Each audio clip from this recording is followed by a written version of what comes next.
દરિયો ક્યારે શાંત હોય અને ક્યારે મોતનો ભય બની જાય તેની કોઈને ખબર નથી. આવી જ એક ભયાનક ઘટનામાં નવસારીના 9 માછીમારો દરિયાની વચ્ચે ડૂબતી બોટમાં ફસાયા હતા.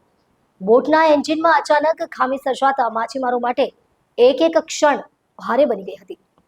માછીમારો મુશ્કેલીમાં હોવાની જાણ ભારતીય કોસ્ટગાર્ડને થતાં જ દમણ એર સ્ટેશનથી ચેતક હેલિકોપ્ટર તાત્કાલિક રેસ્ક્યુ ઓપરેશન માટે રવાના થયું.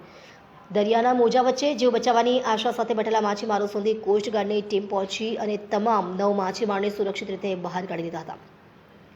આ રેસ્ક્યુ માત્ર એક ઓપરેશન નહોતું, પરંતુ 9 પરિવારોની આશા અને પ્રાર્થનાનો જવાબ હતો. પોતાના વહાલા સ્વજનો પરત ફરશે કે નહીં તેની ચિંતામાં રહેલા પરિવારો માટે માછીમારોના સુરક્ષિત બચાવના સમાચાર રાહત અને ખુશીના આંસુ લાવનારા બન્યા. રેસ્ક્યુ દરમિયાન 3 માછીમારોને ઈજા થઈ હતી, જેમને સારવાર માટે હોસ્પિટલમાં ખસેડવામાં આવ્યા છે. હાલ તમામ માછીમારો સુરક્ષિત છે.